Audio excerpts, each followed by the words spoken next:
They say old buildings hold secrets.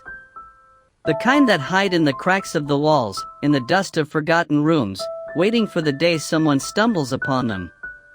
It was during renovations of a courthouse built in the late 1800s when workers uncovered something that was never meant to be found. Behind a false wall, hidden deep in the basement, was a cell, a prison cell that no blueprint had ever shown. The space was suffocatingly small.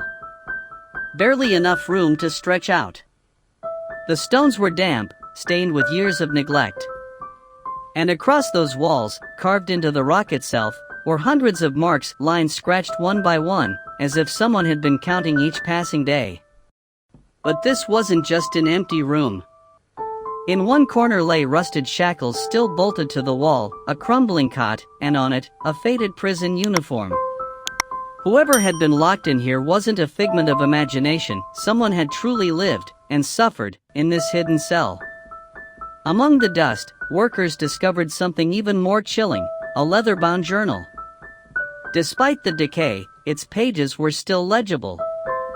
Inside, the writing told the story of a prisoner who was never officially recorded.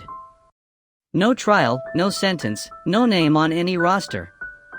Yet the entries described in painful detail how he was taken in the middle of the night, blindfolded, and thrown into this forgotten cell.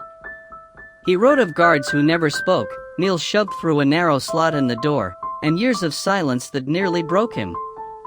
Days turned to months, months into years. The journal was filled with desperate attempts to keep track of time. And then came his final words, carved into the paper with shaky hands, "They forgot me." When historians searched through courthouse archives, they found nothing. No records, no documents, nothing to prove this prisoner was ever supposed to exist. But one discovery raised more questions than answers. The journal entries didn't end when his life should have. They continued, stretching on for decades. The handwriting grew weak, unsteady, but the words kept coming. The last entry was dated only 15 years ago. How could a man who should have been dead long ago still be writing? Was someone else continuing the journal? Or had the prisoner never left at all? The cell has since been resealed. Officially, no tours go near the courthouse basement. Unofficially, though, locals whisper that if you press your ear against the wall, you can still hear faint scratching, like someone inside is still counting the days.